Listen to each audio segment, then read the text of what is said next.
Hey guys, tonight we step into the fire. Not metaphorically, I mean literal flames licking the edges of a French village, the air a twisted cocktail of smoke, burnt hay, and human panic. It's the year 1425, and France is bleeding from 100 wounds. In the chaos, a teenage girl kneels in a garden, her hands muddy, eyes closed, whispering to something no one else can hear. Cannons roar in the distance. Her neighbors think she's gone mad. But Joan is just getting started. You probably wouldn't survive this. And if you did, you'd definitely be burned for it. So, before you get comfortable, take a moment to like the video and subscribe, but only if you genuinely enjoy what I do here.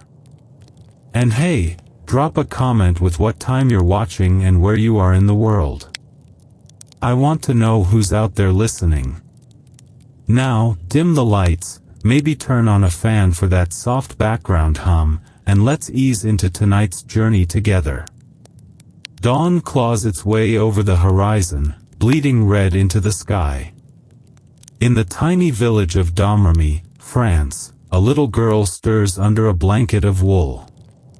Her name is Jeanne d'Arc, and she's about to be haunted in the holiest way possible. She's born into the mud. A peasant daughter of farmers, with a mother who sings prayers and a father who counts coins like they might escape. Her world is tiny: sheep, mud, seasons, saints. France is fractured, not just by the English, who stomp through the north with iron boots and fire, but by the French themselves. A civil war splits the country between the Armagnacs and the Burgundians, and poor villagers like the Darks are caught in the middle like ants under Bouthiels. Joan is 10 when her village is raided. Not by the English, that comes later, but by their French allies, the Burgundians. Soldiers thunder in on horseback, steel flashing in the morning light. Fields burn. People scream. She watches neighbors run or die, clutching only rosaries or broken sticks. That's the first time the fear carves into her. But it won't be the last. Now, here's the brain candy. By the time Joan is 12, she's already convinced she's been chosen by heaven. Why? Because she hears voices. Not metaphorical, gut-feeling voices, actual, spoken words from saints, she says. Specifically, Saint Michael the Archangel, Saint Catherine of Alexandria, and Saint Margaret of Antioch. That's like having your spiritual hotline hooked up to the Avengers of Christian martyrdom. One day, while out in her father's garden, she claims she hears Saint Michael's voice boom through the still air. He tells her to be brave. That she's going to save France. At 12. Here's where it gets weirder. She doesn't run, she doesn't scream. She listens. And she believes. Would you? France, at this moment, is not a country, it's a rotting jigsaw puzzle. England controls vast northern territories, the French King Charles VI is mentally unstable, think, barking at ghosts and forgetting he's king, and his son, the Dauphin Charles, is hiding out in the Loire Valley, unsure if he's even legitimate. And in this whirlwind of chaos, Joan, teenage, illiterate, female, peasant, starts plotting a military campaign. She starts by resisting the traditional route. When her parents try to marry her off at 16, she flat out refuses. The local court sides with her, which is already unheard of. Girls don't say no to arranged marriages, especially not in 15th century rural France. But Joan? She does. Because she says she has bigger things to do. Like save a nation. Her voices grow more specific. The saints now tell her, go to Chinon, find the Dauphin, convince him to let you lead his army. Pause. That's like getting a text from God telling you to show up at the Pentagon, walk into the Oval Office, and say, hey, I know I'm 16, but I'm here to command the troops. And somehow, she goes. In 1429, she sets out with an escort of 5 men, paid for by sympathetic local officials who are either deeply inspired or deeply desperate. She's dressed as a man, for safety, sure, but also, she says, because God told her to. That detail will come back to haunt her, trust me. Riding through war-ravaged country, dodging enemy patrols, she makes her way across enemy lines to the royal court. At Chinon, she walks into history. The Dauphin is skeptical. Who wouldn't be?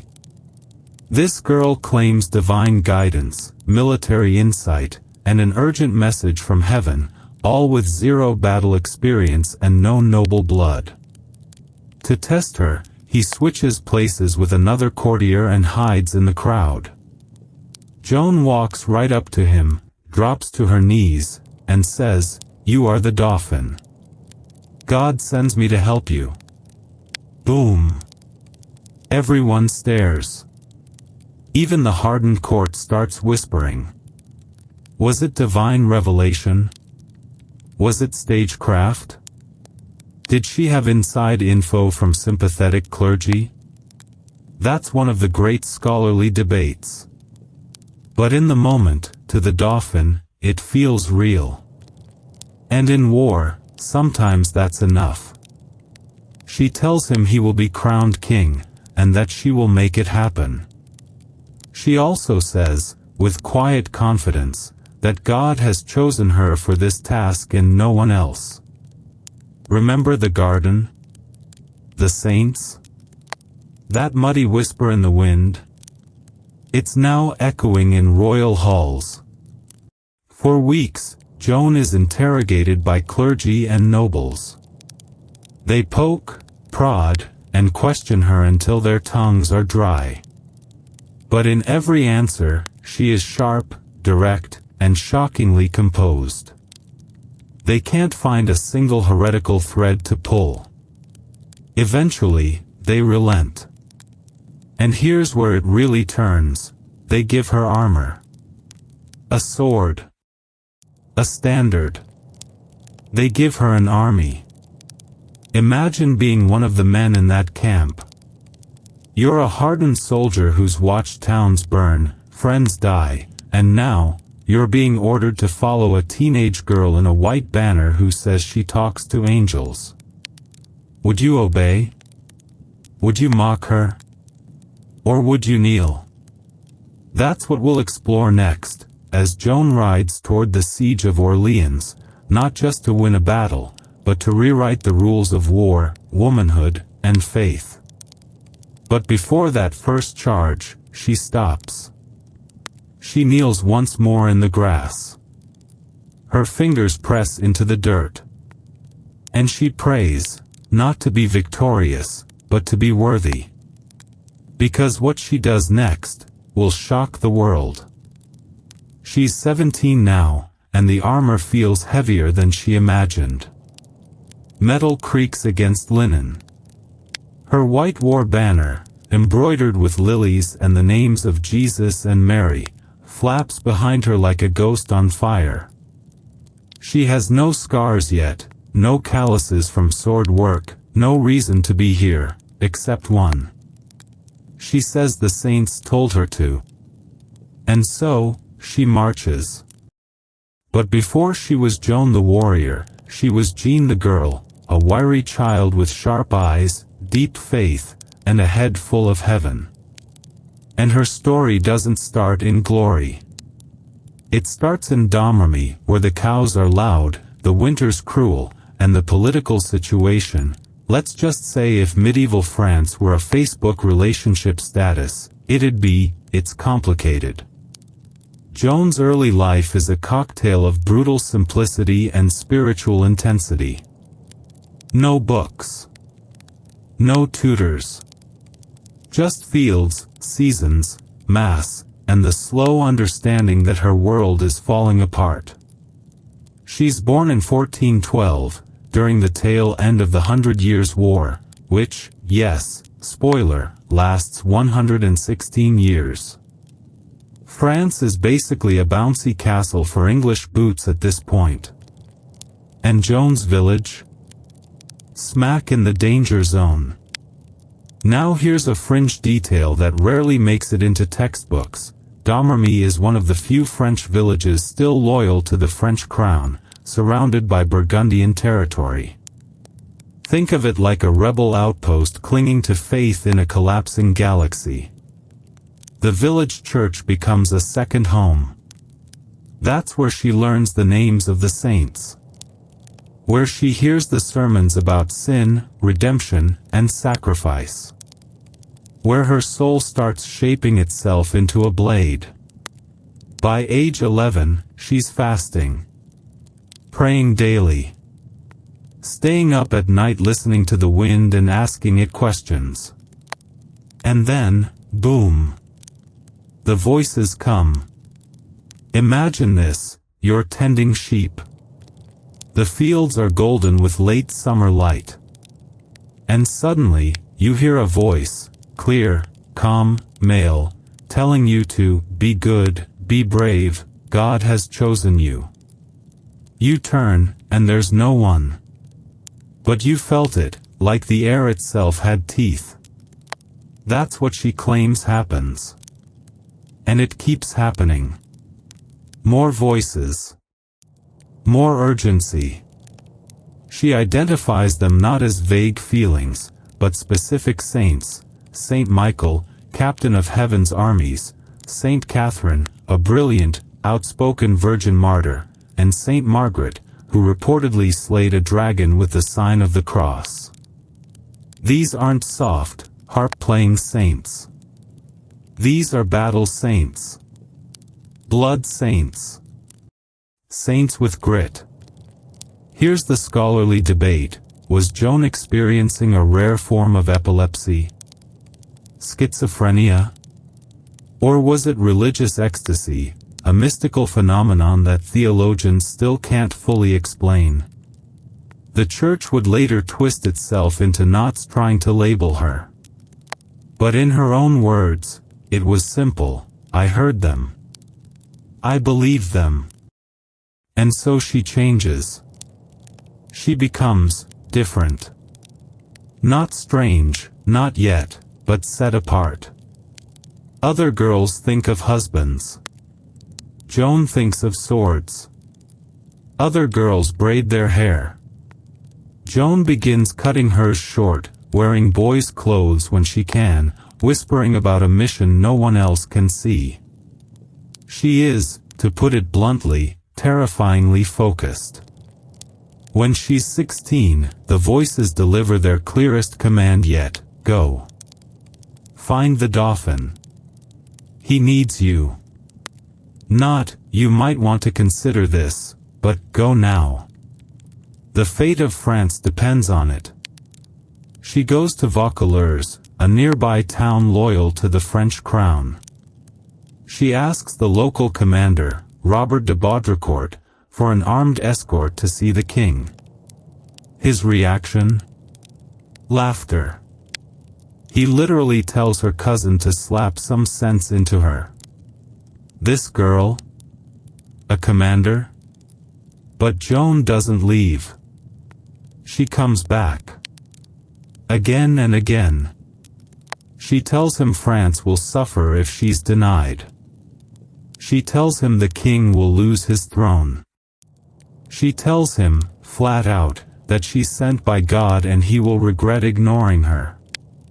And here's the weird part, she predicts a specific military loss before it happens. A French defeat at the Battle of Rouvray, known as the Battle of the Herrings, where English forces, guarding a convoy of salted fish and supplies, crushed the French. Joan predicts it before news could possibly have arrived. Baudricourt, spooked out of his chainmail, changes his mind. He sends her to the Dauphin. The journey to Chinon is a movie in itself. It's midwinter. The roads are mud and murder.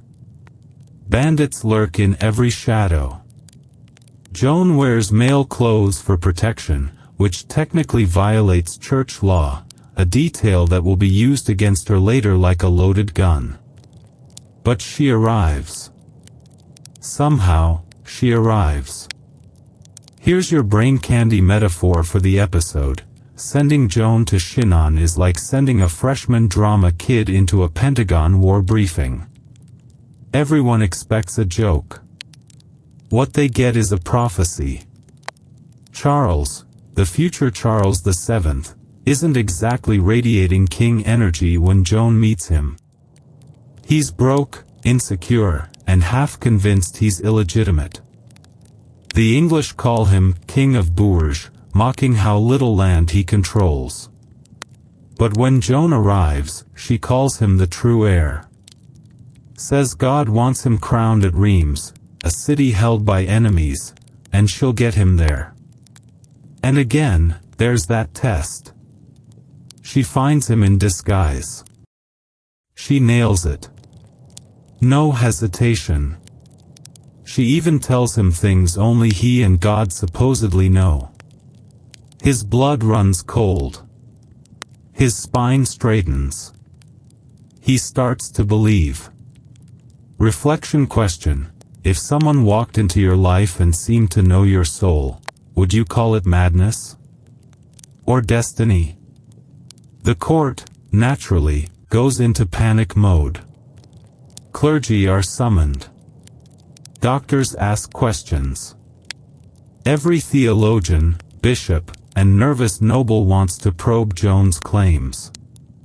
She's a heretic, right? A witch? A fraud? But she answers everything. Calmly. Firmly. Without slipping once.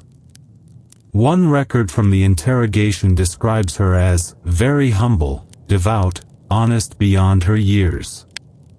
And more dangerous than anyone imagined. Eventually, the decision comes: give her the army. They make her a suit of white armor. They give her a page, a banner, a war horse.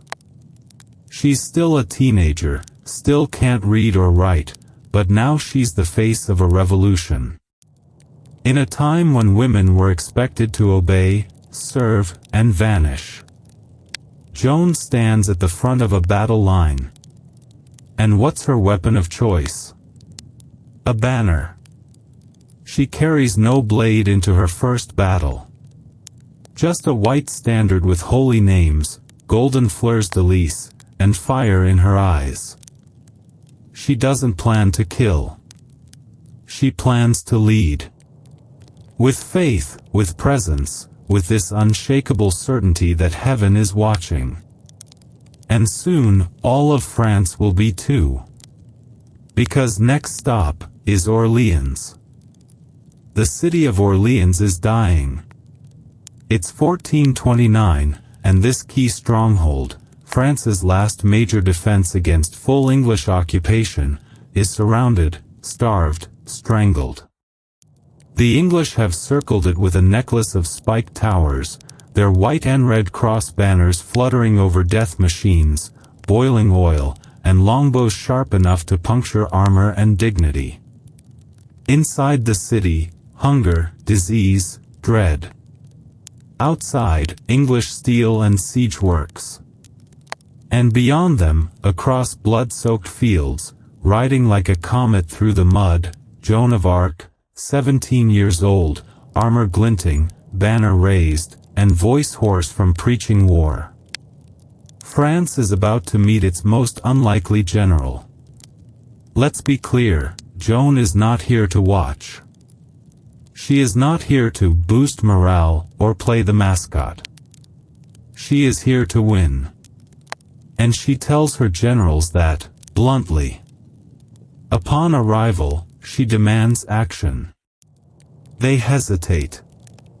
She calls them out. She enters Orléans like thunder in boots, preaching repentance, prayer, and a tactical offensive that no seasoned commander has dared risk. Soldiers stare at her, unsure if they're meant to salute or confess. She rides a white horse, wears full-plate mail, and speaks with unnerving certainty. One observer wrote, "She seemed carved of something fiercer than stone." The English, they call her the witch. And here comes your brain candy moment. English troops literally shout obscene insults at her from across the riverbanks, crude jokes, taunts, threats of rape and torture. One Englishman yells that if he catches her, he'll burn her himself. Hours later, he's hit in the head by a French cannonball. Joan calls it divine justice. The troops believe her. She holds rallies in churches, commands curfews, even kicks prostitutes out of the camp, not because she's prudish, but because her saints warned that purity will lead to victory. She fasts, prays, then grabs a warhammer and inspects fortifications. Now here's a fringe detail. Joan doesn't technically command in a legal sense, but her presence is so potent, her conviction so complete, that seasoned warriors defer to her without question.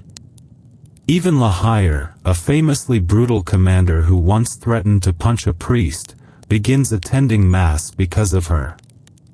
You ever see a room full of cynical, world-weary men start to believe in angels again? That's what Orléans becomes. And Joan? She's got a strategy. She tells the generals, we must strike first. Fast. Hard. She points to the weakest English outpost, St. Lou. It's May 4th, 1429. The French attack. Joan charges at the front, banner flying, screaming commands through the clash of steel. Arrows rain down. A soldier beside her loses an eye. Another is gutted. But they keep moving. And they take it. The outpost falls. It's her first battle. It's a victory. That night, the city bells ring for the first time in months. Orléans cheers like it's been reborn. Joan, exhausted, cries quietly into her pillow. Not for glory. For the men who didn't make it. Reflection question: if you won your first war at 17, would you sleep soundly, or would the ghosts come calling? Next, she sets her eyes on the Tourelles, the strongest English position south of the city. The gate to Orléans. The immovable thorn. For years, French generals have declared it untouchable. Joan? She says it's coming down. On May 7th, the assault begins. This is no skirmish, this is hell on earth. Hundreds of French soldiers charge. English arrows blacken the sky. Cannons roar. Bodies fall. Smoke thickens the air. Joan, again, leads from the front, yelling prayers, dodging death, dragging wounded men to safety. Then, crack, an arrow punches through her shoulder. She falls, blood pouring down her arm. Panic. She's carried from the field, pale and shaking. French morale collapses. The generals call for retreat. But hours later, covered in blood, wrapped in cloth, teeth clenched, Joan gets up. She staggers back onto the battlefield with her banner high. Forward, she screams. Do not retreat. The men, seeing her rise again, like some holy revenant, charge with everything they have left. And the walls fall. The Tourelles is taken. The English commander drowns trying to flee. Orléans is saved. In a single week, Joan of Arc does what years of professional military campaigns could not. She shatters the siege. She liberates a city. She redefines what's possible. The English, once laughing at the witch, now whisper in fear. Some believe she's possessed. Others that she commands the devil himself. But none deny one chilling truth: France has a weapon now.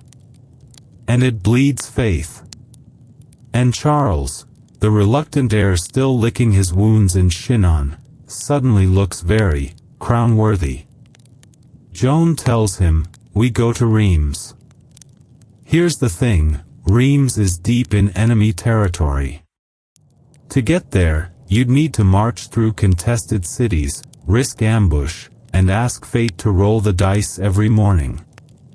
But Reims is where kings are crowned. And Joan says Charles cannot be king in truth until he's anointed there. Not just a political figure, but a divine one. And shockingly, the army agrees. So does Charles.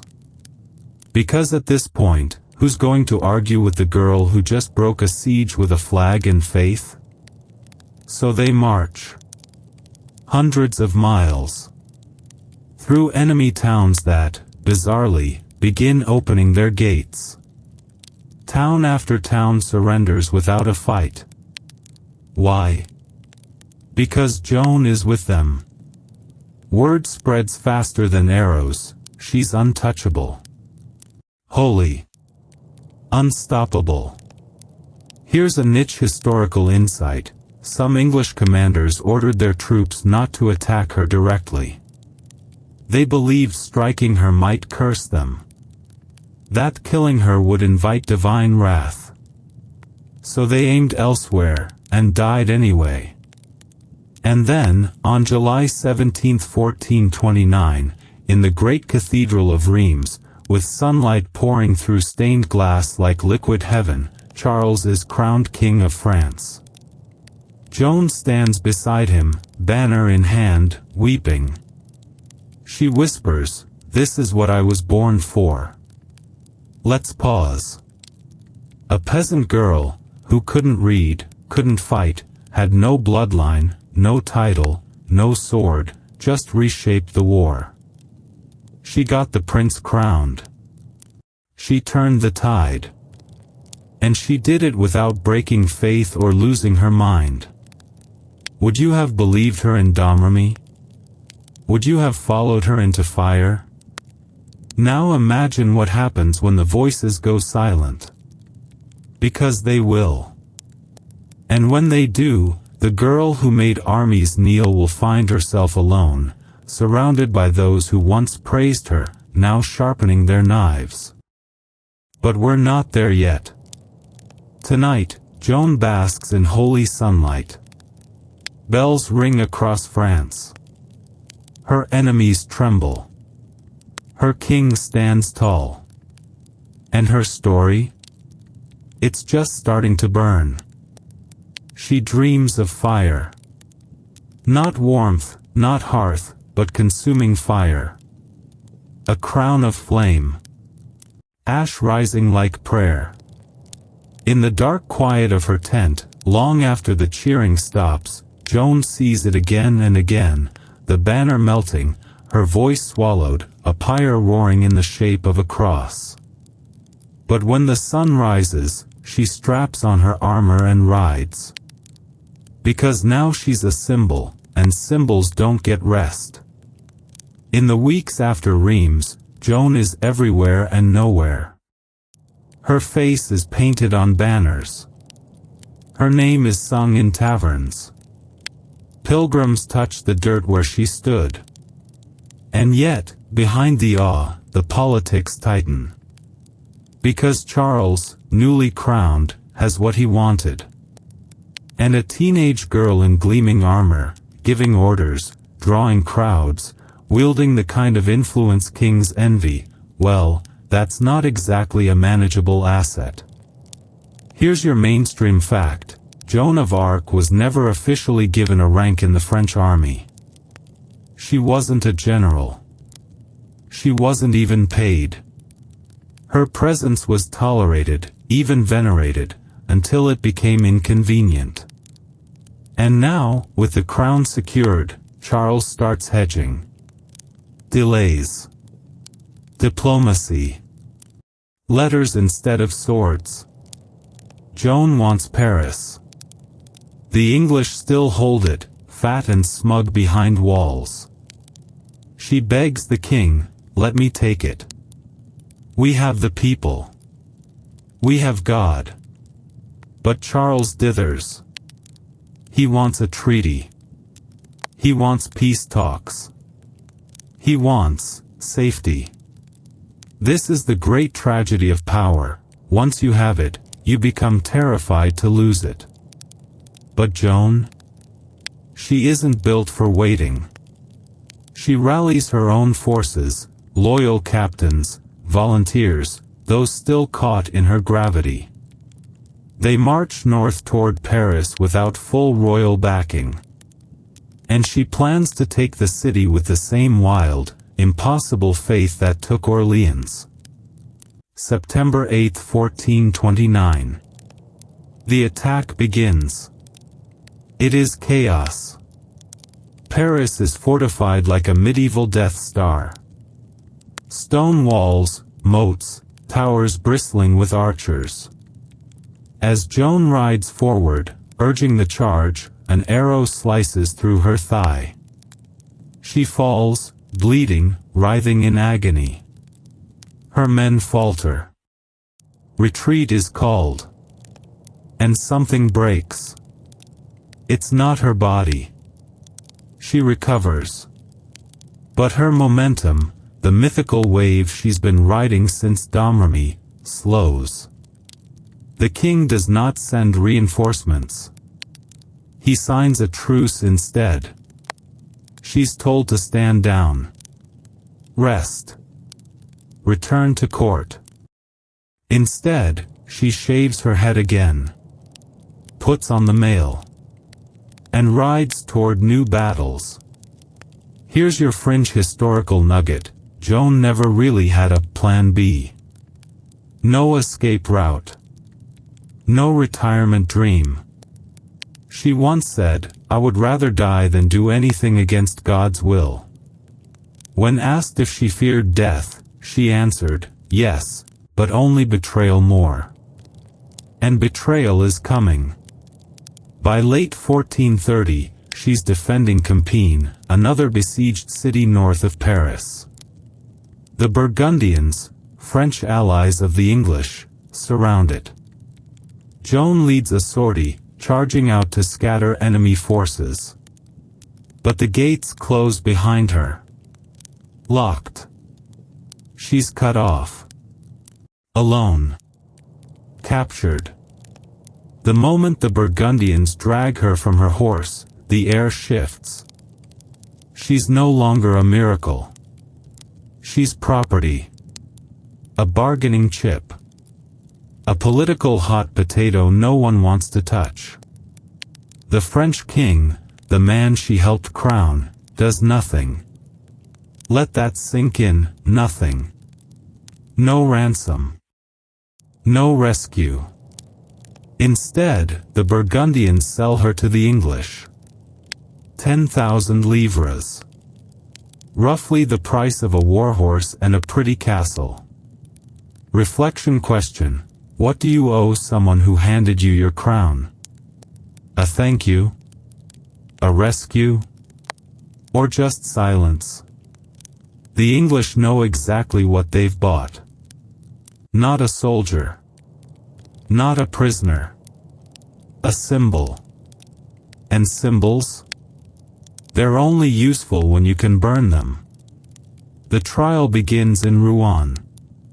A legal performance, dressed in robes and Latin, designed not to uncover truth, but to discredit her.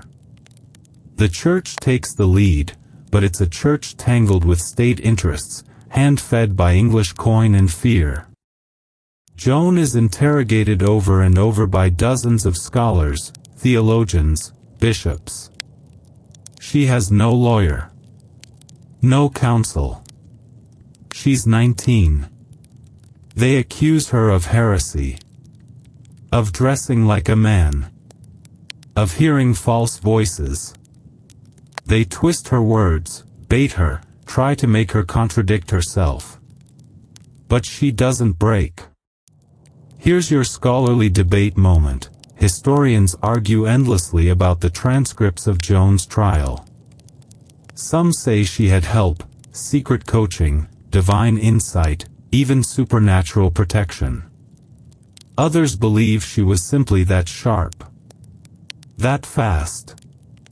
That intuitive. Because her answers? They are fireproof. Asked if she believes she's in God's grace, a theological trap designed to damn her either way, she replies, "If I am not, may God put me there. If I am, may He keep me there."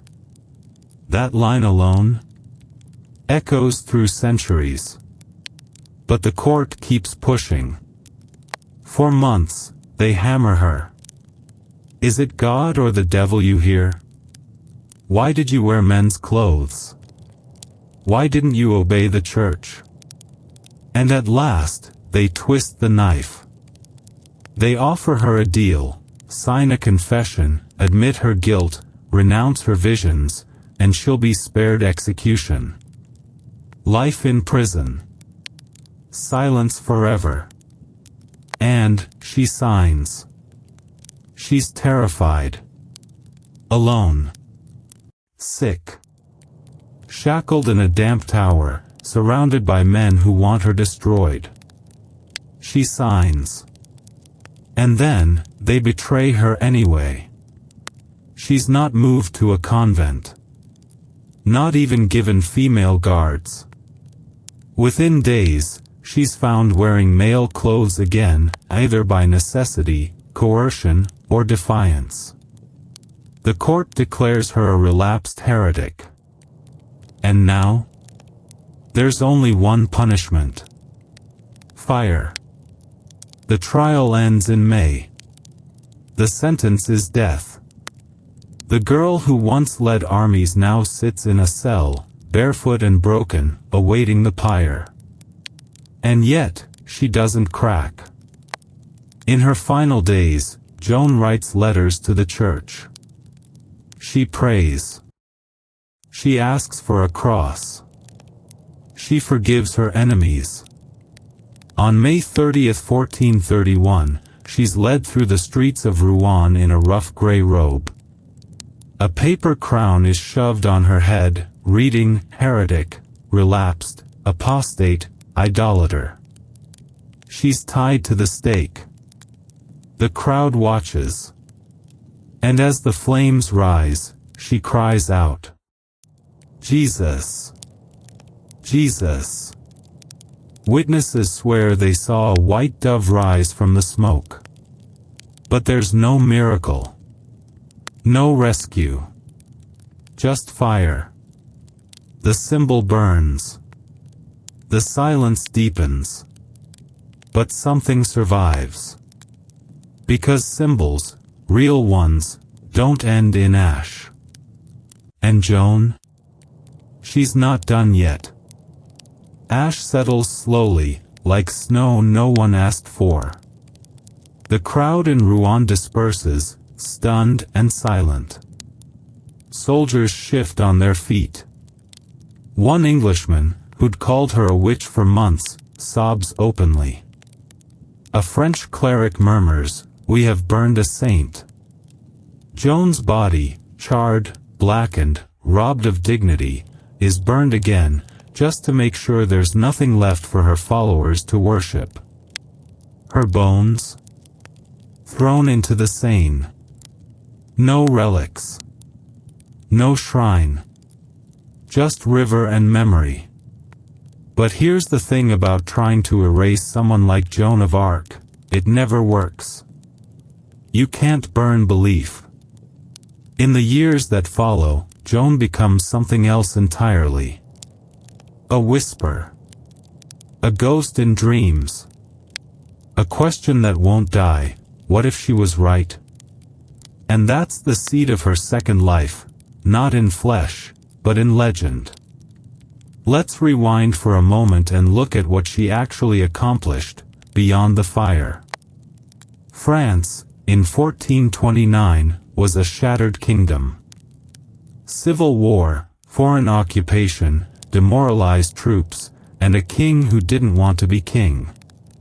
Enter Joan, a teen peasant girl with no army training, no family connections, no political education, who rallies soldiers, terrifies the English, breaks a siege that was supposed to be unbreakable, and drags a hesitant prince to his coronation.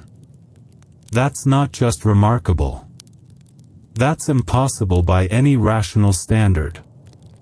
Which is why people, both then and now, still argue, was she truly guided by God? Or just an unparalleled force of charisma and timing? That's your scholarly debate today. Because even historians with no spiritual leanings admit, nothing in the official record explains Joan of Arc. Not fully. She was illiterate, yes. But she debated theologians into silence. She had no military education, but outmaneuvered seasoned English commanders. She inspired troops who'd been eating rats. She redefined what a single human, armed only with belief, could do. And the church? Well, here comes the plot twist. 25 years after her execution, the political winds shift. France has reclaimed most of its territory. The English threat has faded. And Charles, the very king who left her to burn, decides to launch a retrial. Why? Part guilt. Part image cleanup. Mostly, legacy maintenance. If Joan was a heretic, then his crown, the one she helped him win, is stained. So, in 1456, a full retrial is ordered. And it's wild. Survivors are brought in. Soldiers who fought beside her. Villagers from Domremy. Even the guards who watched her waste away in Rouen. One priest breaks down sobbing on the stand, admitting his role in her death. Another testifies that Joan was gentle, devout, and pure as any saint. The conclusion? Joan of Arc was wrongfully executed. The court annuls her original sentence. Declares her innocent. Too late to save her body. But her name? Cleansed. Over the next centuries, Joan becomes a living symbol again, this time, of French identity. During wars, her image is painted on tanks. During revolutions, she becomes a banner for the people. During peace, she's canonized by the Catholic Church. Yep. You heard that right. In 1920, nearly 5 centuries after her death, Joan of Arc is declared a saint. From heretic to holy. Let that arc sink in. Reflection time. If someone tried to erase you with fire, what would survive? And would it be enough to rise again, centuries later, in the mouths of the people?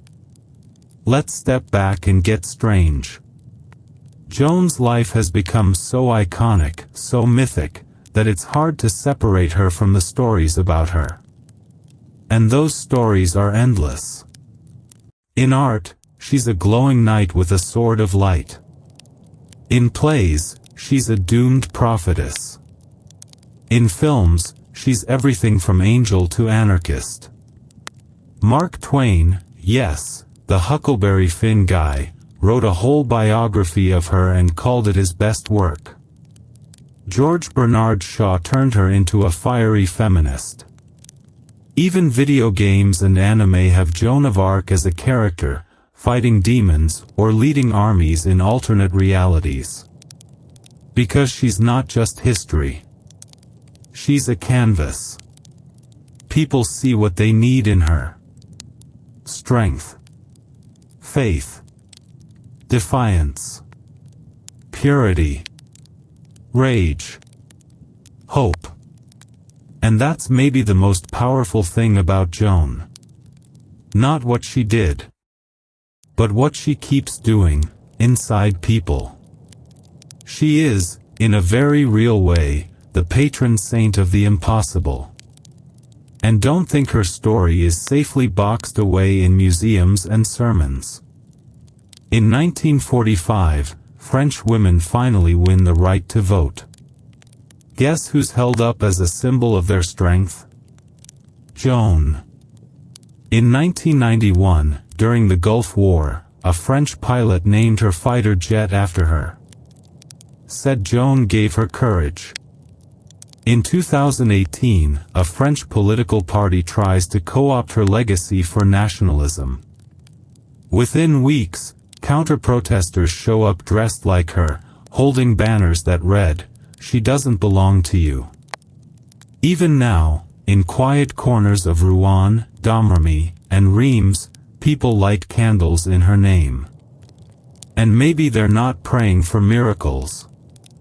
Maybe they're just hoping that, like Joan, they can find the strength to stand in the fire and not flinch. Let's close this section with a haunting fringe fact. In 1431, as Joan burned, English clerics ordered the executioner to gather her ashes and dump them in the Seine. No relics, no martyr's shrine. But a few years ago, in a forgotten church basement, a sealed urn was found. Inside were charred bone fragments, a rib, and traces of linen. Forensic analysis suggested they belonged to a young woman. From the 15th century. No one can prove it's her. But they can't prove it isn't. The girl is dead. But the idea? That's only just beginning to sharpen its teeth. France is bruised, limping out of the 100 Years' War like a battered prizefighter, swollen, half-blind, but still standing. The English are retreating. The crown is intact. The map is slowly bleeding itself back into shape. And somewhere in that awkward aftermath, when everything is rebuilding but no one's quite healed, Joan of Arc begins to mutate from martyr into myth. And myths? Oh, they're slippery creatures. Let's rewind the clock, just a bit.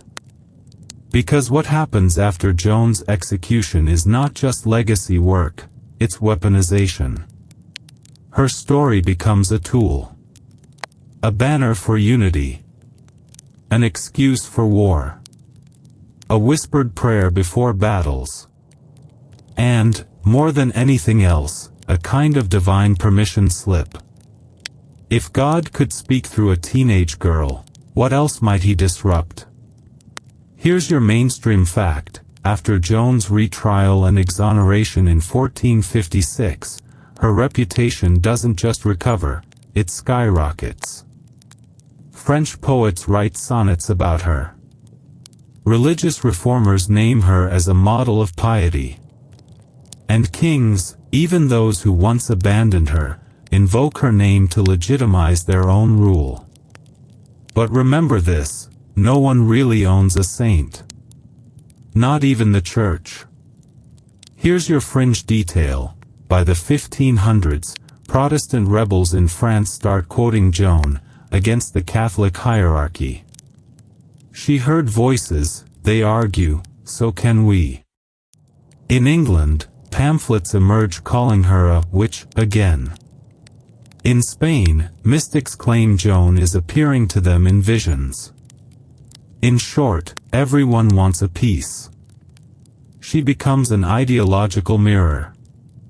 Want to justify a war? Point to Joan. Want to defy a king? Invoke her name.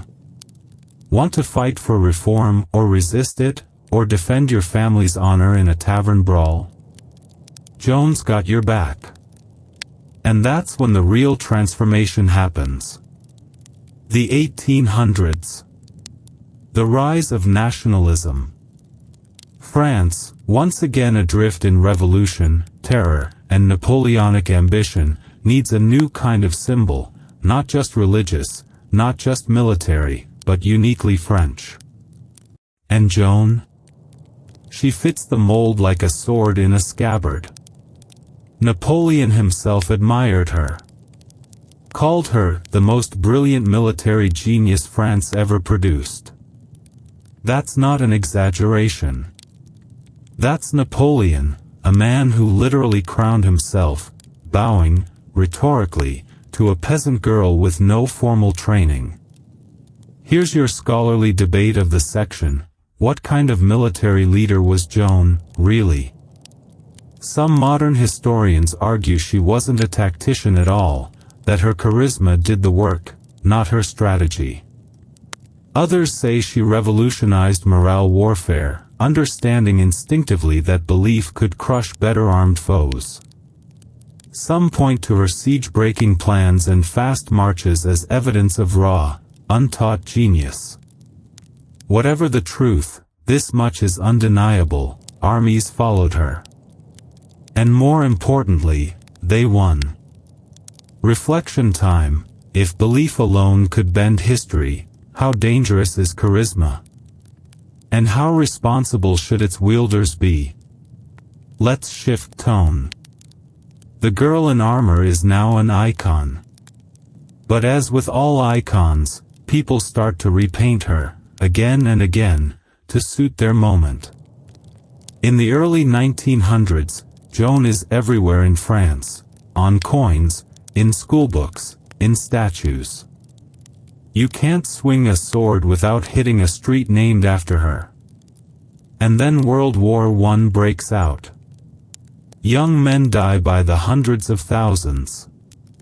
Gas clouds swallow entire battalions. Hope is scarce. And in the trenches, French soldiers start pinning tiny Joan medals to their uniforms. Some carry cards with her prayer. Others write her name on shells before firing.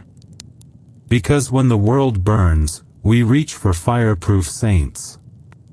One French officer writes, "She walks with us in the mud.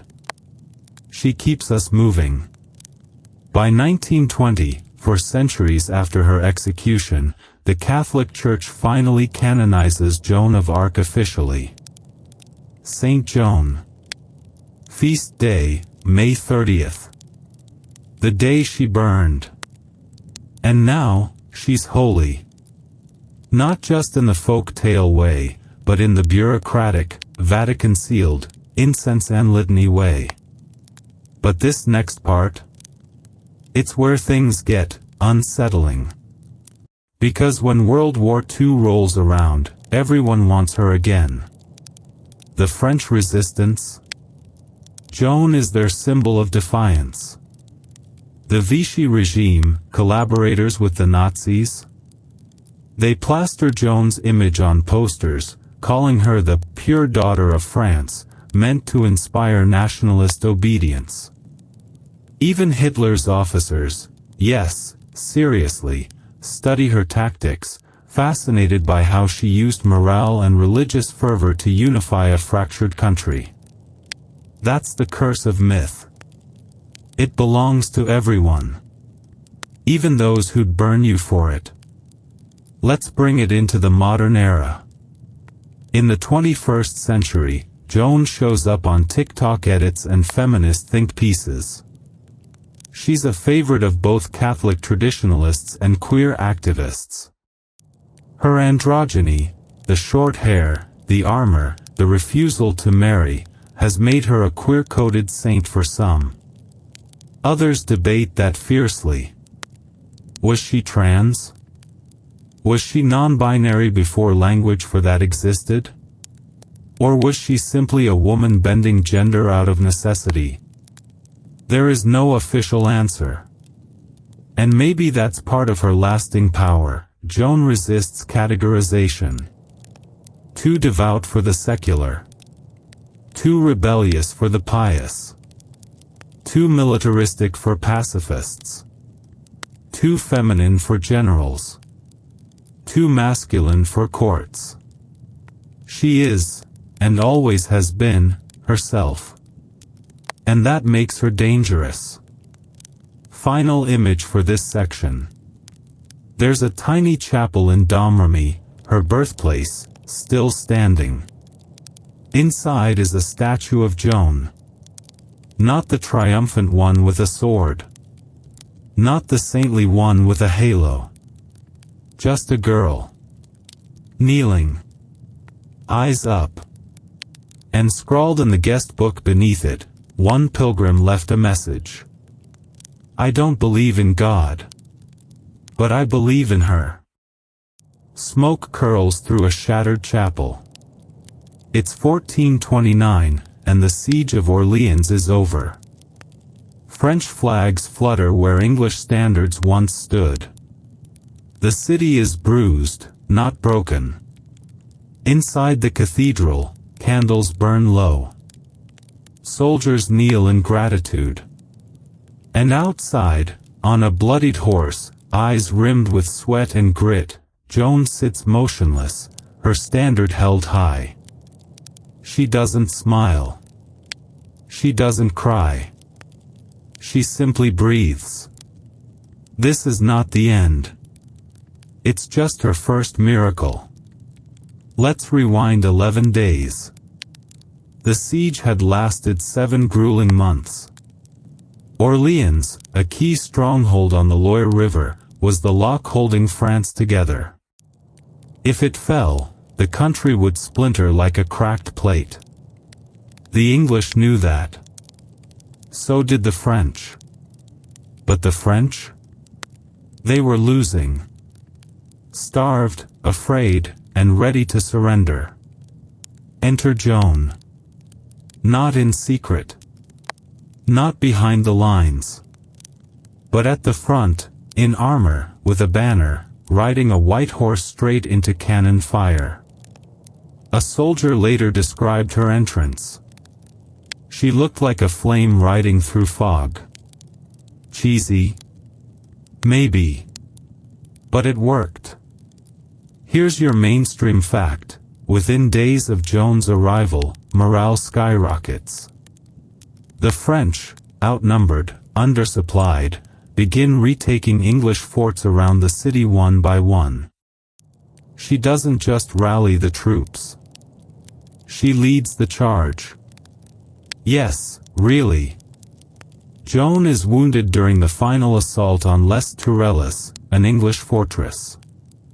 An arrow pierces her shoulder. She falls. Bloodied, pale, writhing in the mud. And here comes your brain candy. She tells the soldiers to retreat briefly so she can pray. Then, according to multiple witnesses, she pulls the arrow out herself, without crying out, and returns to the front. That's either supernatural resilience or full-throttle adrenaline. Either way, it works.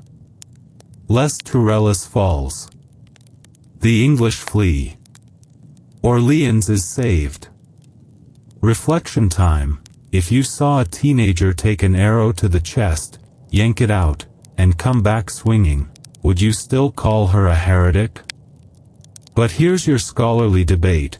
How much of this was Joan's actual strategy, and how much was legend that snowballed afterward? Historians still argue. Some say she wasn't formally commanding the army, just inspiring it. Others claim she issued tactical orders that generals followed, reluctantly at first, then religiously. Eyewitness accounts are conflicting. But one truth repeats again and again. Things changed when Joan arrived. The turning point was psychological. Soldiers who had once seen war as a slow death now saw something else, a reason. And that's her real magic. It smelled less like incense and more like gunpowder, sweat, and rising hope. And yet, success comes with a price. After Orléans, Joan is no longer a lucky mascot. She's a symbol with teeth. She's a problem for men who like power served in predictable portions. The Duke of Alassa praises her as a marvel sent by God. But others? They start to murmur. She speaks too directly. She bypasses the chain of command. She wears men's clothes even off the battlefield. And that, oh, that, is still a sin. Here's your fringe detail. French law technically allowed women to wear armor during wartime. But Joan continued wearing men's clothes afterward, citing protection from assault in prison and on the road. The church didn't buy it. But her followers did. They believed God told her what to wear. The court believed something else. Let's fast forward just a bit. After Orléans, Joan pushes for Charles VII to claim his crown. She wants a coronation, and not just as a symbolic gesture. Crowning him at Reims, the traditional coronation city, would be a direct middle finger to the English claim on France. Most of the court laughs. A coronation? In Reims? Behind enemy lines? Suicidal. But Charles, weak-willed, but curious, agrees. Probably thinking, if she saved Orléans, maybe she can do this too. So begins one of the most audacious marches in French military history. Over 300 miles, straight through hostile territory. And the best part? Towns start opening their gates. French villagers, upon seeing Joan's banner, surrender to her, not to Charles. They don't care about politics. They believe the girl is holy. They call her La Pucelle, the maid. They offer her bread. They kiss her hands. They give her horses, information, maps. Priests cry when she enters their churches. What the sword could not take, faith now claims. One commander writes. She walks as if angels clear the road before her. Was it strategy? Maybe. Was it timing? Possibly. Was it something more? You tell me. Because here's a brutal, modern metaphor. Joan wasn't just a general. She was the Wi-Fi router for a divine signal France had forgotten it could still connect to. And suddenly, the whole country was back online. The journey ends in Reims. Charles is crowned king. Joan stands beside him, not kneeling, but upright, her banner higher than the royal flag. Reflection time. If you were her, would you feel finished? Or just starting? Here's the tension spike to close. After the coronation, Joan writes a letter to the English. It's formal, but you can feel the blade beneath the words. I was sent by God. Surrender now, or suffer the fate you chose. That's not a threat from a soldier. That's a prophecy. And yet, not everyone wants her around anymore. Charles, now crowned, begins distancing himself. His advisors whisper that Joan is unpredictable. Dangerous. Worse, popular. They say her work is done. But Joan disagrees. France isn't free yet. And her voices? They're still speaking. The river runs red again. This time, it's not Orléans. Not a noble victory. It's Compiègne. A small town north of Paris, soaked in mud and desperation, with English forces closing in fast. Joan rides in with her banner high, but this time, there's no cheering crowd. No miracles. Just a siege, a scramble, and the trap already snapping shut. It's May 23, 1430. Joan of Arc is about to be captured. Let's set the scene. She's 18. Barely. Still wearing the battered armor that carried her through Reims, Troyes, and the dreams of a broken nation. Still hearing the voices, Saint Michael, Saint Catherine, Saint Margaret, though they're quieter now. Heavier. Like they know what's coming. In Compiègne, she leads a sortie, an attack meant to scatter the besieging Burgundians, French allies of the English. It goes wrong. The town gates close too soon. Maybe on purpose. Maybe not. She's surrounded. Cut off. Horses scream. Blades flash. And Joan, the girl whose broken sieges, shatters morale, and defied empires, is dragged from her horse and taken prisoner. That's your mainstream fact. Joan of Arc was captured by French soldiers, the Burgundians, enemies of the Armagnacs, whom Joan had championed.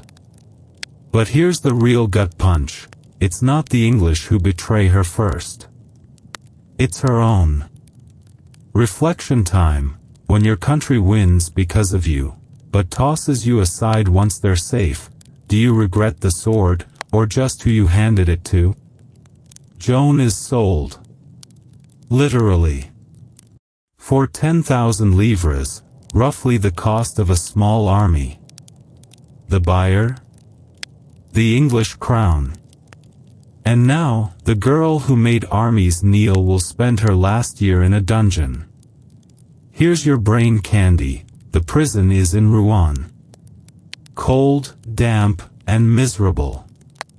Rats outnumber prayers. Joan is chained to a wooden beam, guarded by men who alternate between mocking and leering. She is questioned 9 times before her trial even begins. Threatened. Starved. Deprived of sleep. And still, she does not crack. Let's unpack this next part carefully. Because what happens in Rouen isn't just a legal proceeding. It's a ritual execution, dressed in parchment and cassocks. The church, under pressure from the English, assembles a hand-picked panel of judges. Headed by Bishop Pierre Cauchon, yes, really, Cauchon, which translates loosely to pig in French. And here comes your scholarly debate. Was Cauchon motivated by politics, theology, or pure spite? Some scholars believe he saw Joan as a threat to clerical authority. Others say he was simply repaying favors to the English who bankrolled his career. But most agree on this. He was not interested in truth. He was interested in annihilation. The charges are sprawling. Heresy. Sorcery. Cross-dressing. Claiming divine visions without approval. Leading men into battle. Wearing men's armor. Listening to voices. The trial drags for months. Joan has no lawyer. No advocate. She speaks in riddles, poetry, and brutal honesty. At one point, when asked if she believes God loves her, she responds, "God loves me as he loves all. I am his servant, not his judge." Mic dropped. But the court twists everything. Here's your fringe detail. At one point, they try to trap her theologically by asking if she believes she's in God's grace. It's a trick. If she says yes, she's arrogant. If she says no, she admits guilt. Her answer: "If I am not, may God place me there. If I am, may He keep me." A priest later writes in his journal, "She outplayed them at every turn, and it terrified them. Still, they push. Weeks stretch into months. The interrogations are relentless. The conditions grow worse. She's forbidden to attend Massachusetts. Her hair is shaved. Her clothes are taken. And through all of it, she refuses to recant. Refuses to say the voices weren't real. Because to Joan, denying the voices isn't just a lie, it's damnation. But then, they wear her down. They promise a lighter sentence. Life in prison, maybe. Food. Massachusetts safety. Joan signs a document she likely couldn't read. A confession, dictated by the court. She agrees to wear a dress again. The sentence is changed to life in prison. For 3 days, she is left alone. Then her guards return, throw men's clothing into her cell, and take everything else. The implication is clear. Wear the armor again, or be violated. Joan puts the armor back on. And just like that, the court declares she's relapsed. A relapsed heretic can't be saved. No more appeals. No more mercy. Just the stake. Reflection time. If your captors force your hand, then call it rebellion. What does resistance look like? Is it survival, or something more? The sentence is announced. May 30th, 1431. Rouen.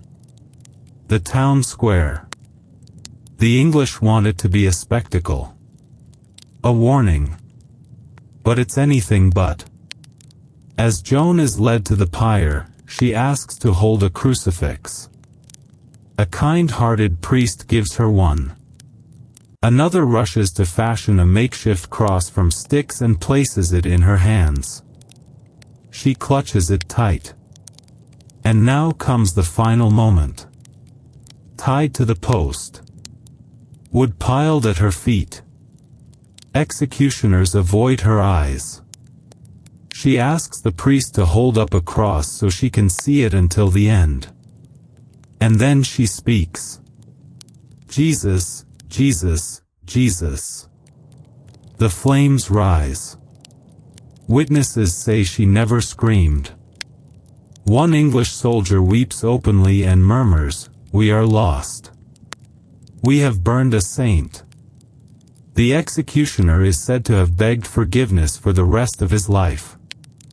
Here's your open question. If everyone who watched her die knew they were wrong, why did they still light the match? Because the system demands obedience. And Joan? She was fireproof.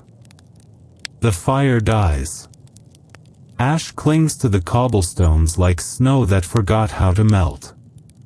Joan's body, what's left of it, is burned 3 separate times to ensure nothing remains. Not a relic. Not a bone. Not even ashes worth burying. And yet, she becomes immortal. Not in the way her enemies feared.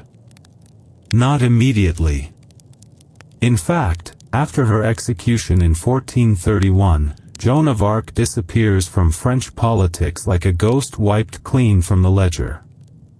No songs. No statues. No triumphant sermons. Just silence. It's the silence of guilt. The silence you hear after the wrong girl dies. Let's talk about legacy, the strange alchemy of shame and myth. Because Joan's afterlife is one of the most cinematic slow burns in history. Here's your mainstream fact: 25 years after her execution, the Pope reopens her case. Why? Because Charles VII, the very king she helped crown, needs to scrub the heresy stench off his royal origin story. If Joan was a heretic, then was his coronation even legit? He knows the answer, and more importantly, so does Rome. So in 1456, an inquisitorial tribunal re-examines her trial. And what do they find? Fraud. Coercion. Bias. Judicial misconduct that would make modern lawyers weep into their bar exams. Her verdict is overturned. She is declared innocent. A martyr. Here's your fringe detail, one of the key testimonies that helped clear her name. A former judge from her trial, who admitted under oath that the court was manipulated by political interests and English bribes. His confession, delivered in trembling Latin, ended with the words, "Her soul, I believe, sits with the saints." But even absolution takes time. Joan's reputation doesn't rocket into sainthood. It simmers. France isn't ready to embrace her, not fully. She's too complicated. A woman who led armies. A teenage mystic. A rebel. A prisoner of her own crown. She doesn't fit. So she waits. Centuries pass. Wars burn. Empires rise. And each generation rediscovers Joan like a half-buried sword under the rubble. Here's your brain candy. In the 1800s, a group of Catholic scholars and artists, desperate for a national symbol to unite post-revolutionary France, resurrect her image. Not as a soldier, but as a saintly peasant girl. They smooth her edges, bleach her armor, and recast her as a devout martyr who died defending the faith. Statues go up. Paintings multiply. Joan becomes a brand. She's used to sell everything from nationalism to perfume.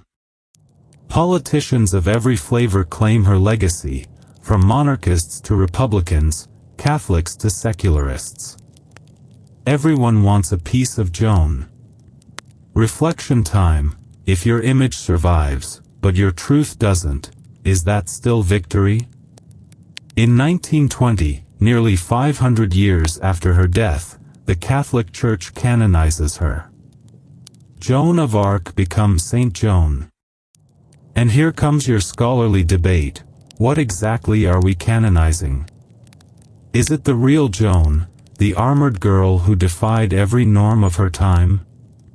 Or the cleaned-up version, the humble shepherdess who obeyed God and died a tragic death? Because those two women are not the same. The real Joan was messy, bold, rude, strategic. She interrupted bishops. She called soldiers cowards. She challenged royalty to keep their word. She cross-dressed for safety and spiritual reasons. She led men into battle and made generals flinch with her conviction. She didn't just believe in God. She believed she was his instrument. And somehow, the world listened. But maybe that's the point. Joan is not just a saint, or a soldier, or a tragic teen martyr. She's a mirror. Whatever you're looking for, faith, power, rebellion, sacrifice, you'll find it in her. And you'll find yourself, too. That's why she lasts. That's why her image is carved into cathedrals and printed on protest signs. Why her name is spoken in whispered awe or shouted in street rallies. Why playwrights, painters, and directors keep retelling her story, century after century. And here's one more twist. During World War I, French soldiers carried her image into the trenches. Some even claimed she appeared to them in visions, standing barefoot in no man's land, whispering courage. The girl who made armies kneel now led boys through hell. And even Hitler, yes, that Hitler, tried to co-opt her image for Nazi propaganda. It didn't work. Joan belongs to no one. That's her curse. And her power. Because the more you try to use her, the more she slips through your fingers. Reflection time. If your story outlives you by 500 years and still refuses to sit quietly, did you lose, or did you win in a way no one else could understand? Joan once said, "I would rather die than do something against God's will." And then she did.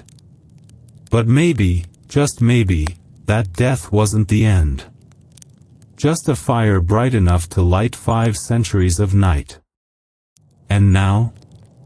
Now we enter her final chapter. Where the myth meets the bone. Where betrayal circles back. And the voices, the ones she followed into battle, speak one last time. What did they tell her in those final days? And more importantly, what did she say back? There's a strange stillness after a storm, the kind that clings to history like fog, heavy and unspeaking. That's where we find ourselves now. The battlefield is quiet. The voices have gone silent.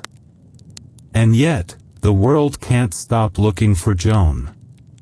But here's the thing no one tells you. Joan of Arc never truly left the battlefield. She just changed armor.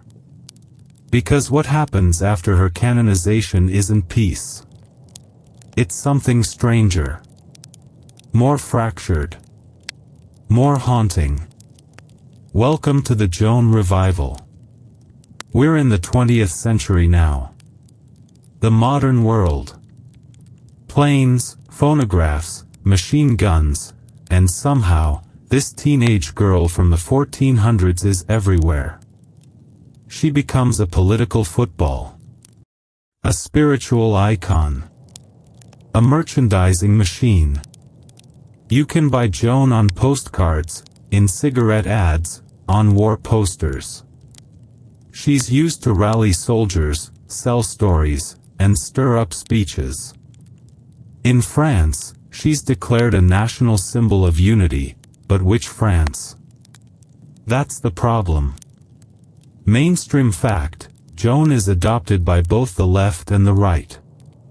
Liberals say she represents the power of the people, a peasant girl rising up against monarchy and church corruption. Conservatives argue she's proof of divine order, pious, obedient, chosen by God, fighting for king and country. But here's your brain candy. In the 1930s, the far-right Action Française movement literally marches through Paris with Joan banners flying, claiming her as their true French woman. Meanwhile, feminists are like, Joan led an army. In armor. While being a teenager. That's not obedience, that's a revolution in chainmail. And guess what? They're both wrong. And both right. Because Joan of Arc is history's most flexible paradox. She's holy and defiant. She's obedient and disobedient. She listens to voices and ignores every earthly command. And still, we need her. The scholarly debate? Whether or not Joan's posthumous popularity has distorted her beyond recognition. Has the myth devoured the girl? Let's look at what survives. There are no portraits from her lifetime. No confirmed drawings. We don't know what her voice sounded like, how tall she was, what her laugh was like, or what expression she wore when she wasn't fighting for her life. And yet, we feel like we know her. Because she's been painted, played, filmed, and sculpted more than almost any other historical figure. From Shakespeare to George Bernard Shaw to Carl Dreyer's silent film masterpiece, The Passion of Joan of Arc, where actress Renée Jean Falconetti gives a performance so raw it makes your soul sweat. Here's your fringe detail: Falconetti never acted in film again. One role. That's it. People say Joan haunted her, literally. So, reflection time. If someone tells your story so intensely that it consumes them, does that mean you've been remembered, or reborn? There's a moment in the 1999 film The Messenger, where Joan, played by Milla Jovovich, is interrogated by a hallucination of her own conscience, portrayed by Dustin Hoffman. He asks her, "You think God told you to do this, but what if it was you all along?" Chills, right? It taps into the deepest Joan mystery of all. Were her voices divine? Or trauma? Or genius refracted through religion? Was she guided? Or guiding herself? Because here's something we haven't said outright yet: Joan was illiterate. She couldn't read or write. But her mind? Razor sharp. She remembered every prophecy, every military tactic, every twist in her trial. She understood politics better than most clerics. She spoke truth to power like she'd been trained by Machiavelli, except he hadn't even been born yet. So, was she a chosen vessel? Or a natural-born revolutionary? Maybe both. Maybe neither. And maybe that's what keeps us coming back. Because Joan of Arc isn't a lesson. She's a question. An open wound on the page of history. One that bleeds differently depending on where you stand. And just when you think you've solved her, she changes shape again. Here's the real twist: Joan's relevance didn't peak in 1456. Or 1920. Or 1999. It's peaking right now. Why? Because her story reads like a warning for the 21st century. A young girl speaks truth that no one wants to hear. She rises faster than the system knows how to handle.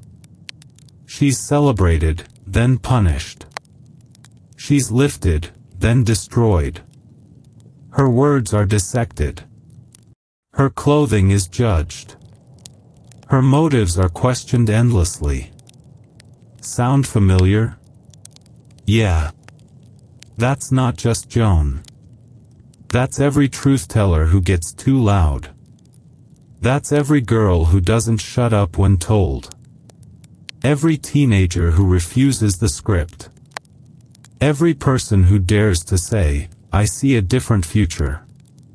And pays for it. Reflection time. If Joan walked into the modern world, same courage, same fire, how long before we'd mock her on social media? Call her crazy? Turn her into a meme? Or worse, turn her into a brand? But here's what history forgets: Joan didn't want to be famous. She didn't want sainthood or statues. She just wanted to finish the mission. Save her country. Obey her voices. Go home. And she never got to go home. She died chained, betrayed, misunderstood, and still, she never said she regretted it. That's power. That's pain. That's prophecy. Because sometimes, the truest revolution doesn't come from a sword. It comes from a voice that refuses to be silenced. And Joan's voice? It's still echoing. Still marching. Still setting fires. Still asking, what would you do if God, or something like it, spoke to you? Wind slaps against the ramparts of Rouen. Rain streaks sideways across the prison bars like God's own grief trying to slip between the cracks. And there she is, Joan, no longer a warrior, no longer a trial subject, no longer a pawn on a king's chessboard. Just a girl. Alone. Waiting to die. This is the part of her story that hurts the most. Because no battle, no betrayal, no blasphemy burns like being forgotten. And in these final weeks of 1431, France forgets her. Charles VII, her king, her mission, her miracle, doesn't lift a finger to save her. Not one envoy. Not one letter. Not even a whispered word in a smoky cathedral. Was he scared? Was he ashamed? Or had he simply decided Joan's use had expired? That's the open scholarly debate. Some say his hands were tied politically. Others say he'd grown afraid of the power she wielded, afraid her story was becoming bigger than his. But the truth, brutal and unpolished, is this: he let her die. And so, locked in a damp cell, surrounded by men who despise her very breath, Joan begins to unravel. Here's your fringe detail: the English guards forbade her from attending Massachusetts. They even confiscated her dress, forcing her to wear men's clothing again so they could later accuse her of relapsing into sin. Yes. You heard that right. They took her clothes, to trap her with them. And it worked. After weeks of psychological torment, starvation, threat of torture, and the isolation of a teenage girl among hostile, mocking men, Joan recanted. She signed a confession. Said her voices weren't divine. Promised to submit to church authority. Mainstream fact, she agreed to life in prison. And for a few days, it seemed the fire had been avoided. But then it happens. The English can't let her live. They need finality. A clean win. A corpse to silence rumors and snuff out her myth. So they push. They provoke. And Joan, alone in her cell, is forced to wear men's clothes again. For warmth. For protection. To keep the guards away. And suddenly, her relapse is on record. Her confession is void. The court reconvenes. The verdict is final. She will burn. Reflection time. If survival requires erasing yourself, your clothes, your voice, your beliefs, would you still call it living? On May 30, 1431, Joan of Arc is led into the marketplace of Rouen. It's early morning, but the crowds are thick. Rain drizzles like mercy withheld. She's 19. That's not just young. That's unfinished. She hasn't kissed anyone. She's never seen the ocean. She's never been given a real home. But she walks to the stake with purpose. With the kind of stillness that only comes from knowing death is not the end. And here's your brain candy. Eyewitnesses say she asked for a cross to hold. One sympathetic English soldier fashioned a crude one out of wood and gave it to her. She clutched it like a sword. They tie her to the post. She asks for a priest. She cries out for Jesus, Mary, and her voices. And when the flames rise, so do her last words. Jesus. Jesus. Jesus. The executioner breaks down after it's done. The crowd, mostly English, falls silent. Even the bishop who condemned her weeps into his robes. Because here's the bitter truth. Everyone thought killing her would end the story. But fire doesn't erase legends. It forges them. Joan's ashes are dumped into the Seine. No tomb. No grave. Nothing for her followers to rally around. And yet, she doesn't vanish. She multiplies. Whispers of her courage ripple through the countryside. Soldiers tell stories by candlelight. Farmers pass her name like a prayer. And the enemy, yes, even the English, begin to wonder if they burned a saint. Reflection time. What happens when you destroy someone whose soul burns hotter than the fire you feed it to? Because Joan's death is not her end. It's the beginning of something far stranger. Something mythic. Something cosmic. In her final moments, she transforms. From peasant girl to martyr. From soldier to symbol. From human to myth. And no one, not kings, not bishops, not even time itself, can undo what she's become. Her enemies gave her a fire. She gave them immortality. And now we move toward her echo. Her aftermath. Her ghost. Because ghosts, after all, don't die.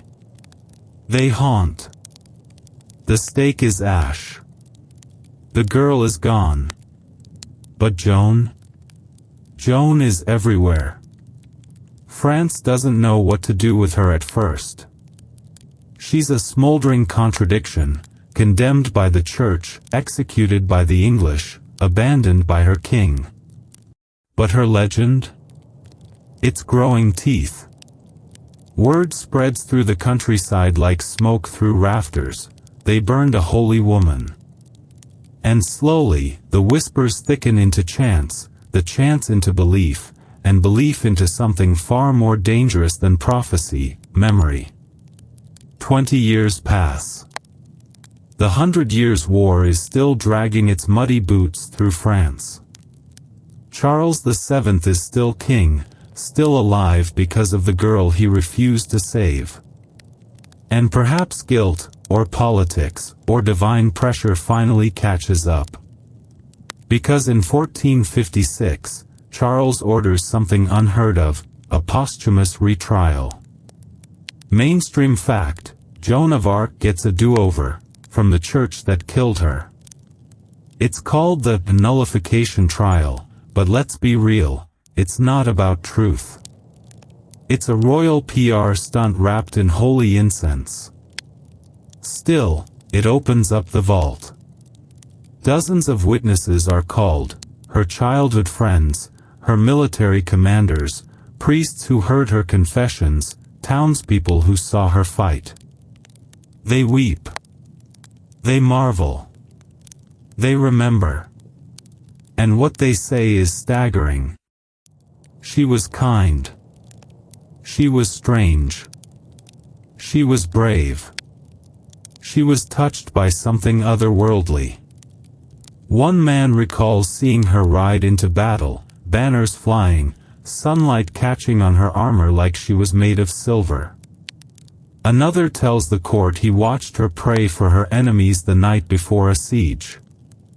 The portrait that emerges isn't sanitized sainthood. It's complexity. Grit. Doubt. Fire. Reflection question.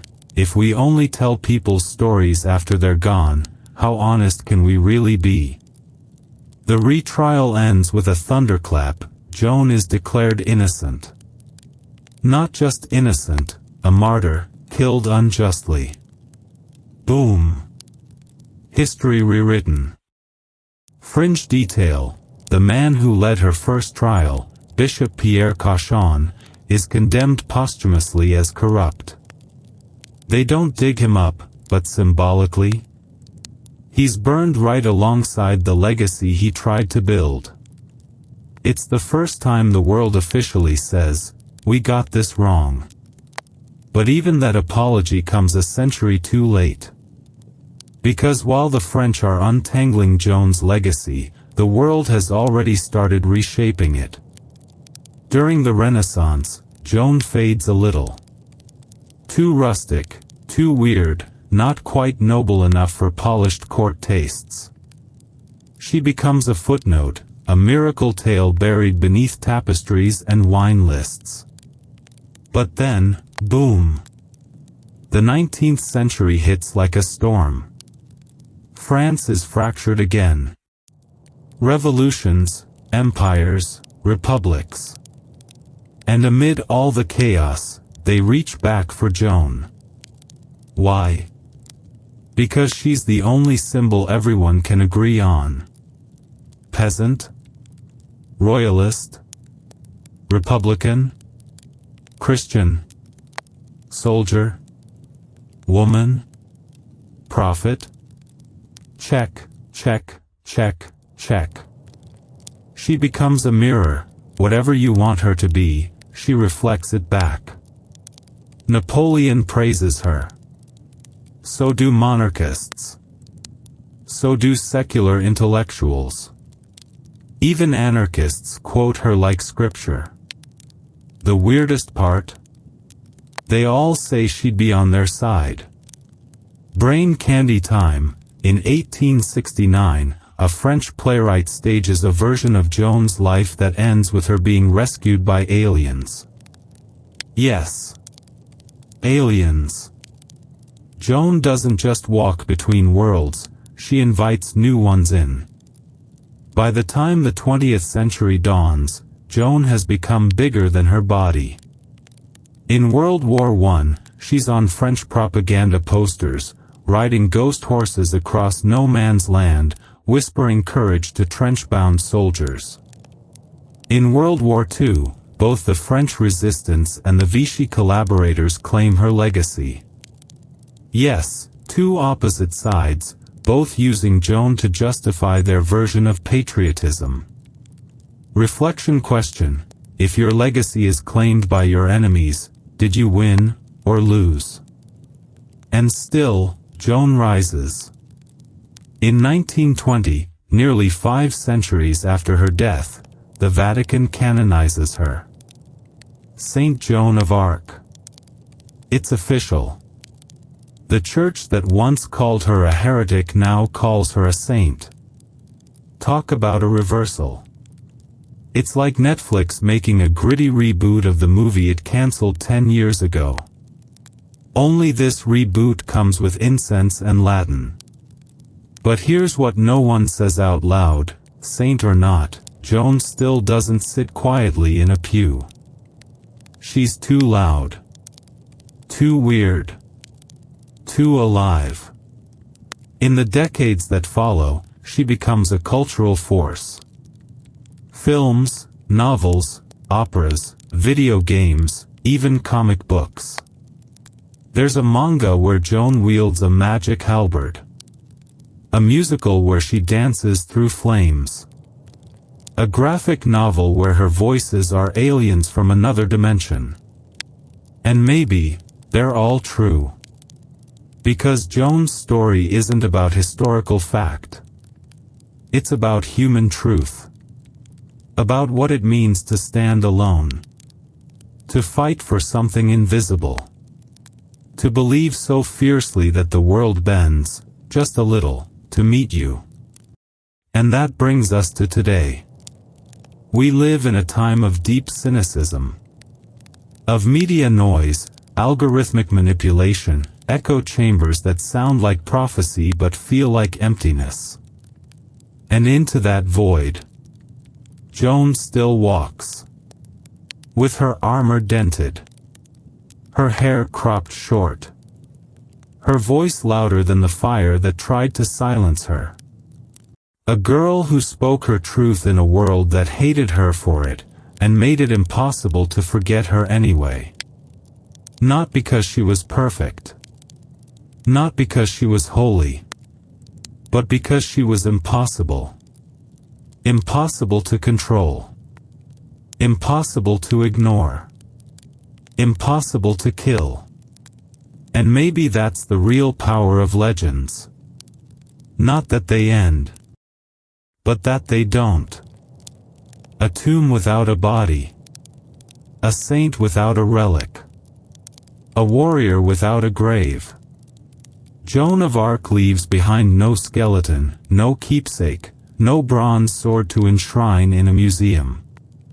All we have is her absence, and the stories clawing at it. And yet, somehow she grows more real. It's 21st century France now. Rouen is a clean, walkable city, with cafes and creperies, and a quiet plaza where tourists take selfies in front of a modern memorial. A twisted black iron cross marks the spot where she burned. No statue. No marble angel. Just a shadow of heat and memory. People still gather here. To light candles. To whisper prayers.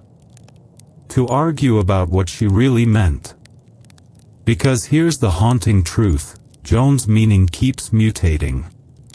She's been turned into everything. A feminist icon.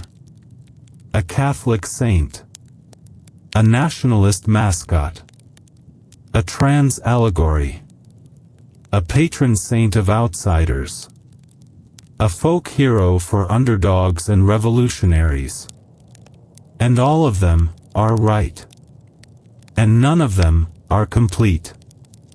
Mainstream fact, every decade, someone tries to own her.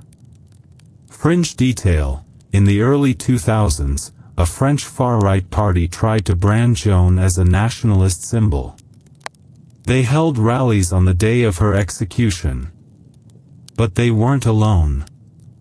LGBTQ+ groups marched the same route the following day, carrying rainbow banners and singing in her name. Two sides of a culture war. One dead teenager. Reflection question: when a story can mean anything, does it still stand for something? But maybe that's Joan's final miracle. She's not a statue to be worshipped. She's a mirror. And what you see in her says more about you than it ever did about her. Let's rewind to her beginnings. A teenage girl, in a world of men with swords and crowns and egos the size of cathedrals, says, "I hear voices from heaven. And they told me to save France." That sentence alone should have had her laughed out of existence. But instead, it changed the world. Why? Because belief, real, raw belief, is terrifyingly powerful. And Joan didn't just believe in God. She believed in herself. In her mission. In something so big it refused to die with her. Here's your brain candy. Neuroscientists today debate whether Joan's voices were divine inspiration, schizophrenia, temporal lobe epilepsy, or a psychological coping mechanism. One theory: her faith literally rewired her perception of reality. But no diagnosis, no matter how clinical, can fully explain why thousands followed her into war. Or why we're still talking about her 6 centuries later. Because deep down, Joan's story pokes at something primal. Something we all want to believe in. That one person, one unarmed, unqualified, uninvited person, can walk into a war and change its course. Not with strategy. Not with politics. But with fire. With certainty. With something glowing behind the eyes. Imagine that kind of power. Now imagine it burning. That's what makes Joan impossible to categorize. She wasn't just brave. She wasn't just strange. She was unreasonable. She refused to play the roles offered to her. Girl or boy. Witch or saint. Pawn or queen. She made her own shape.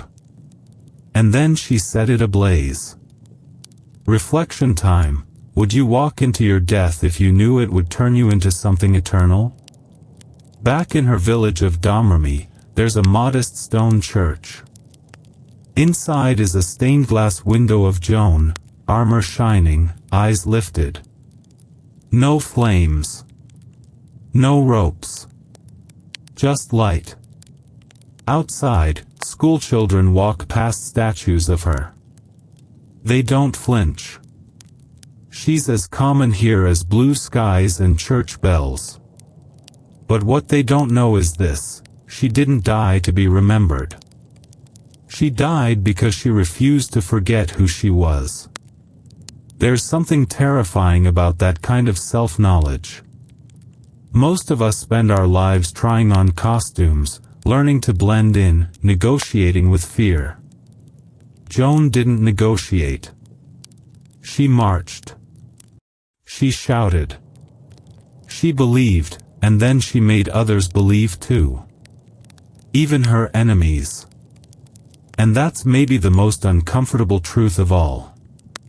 The English who burned her. They tried to erase her.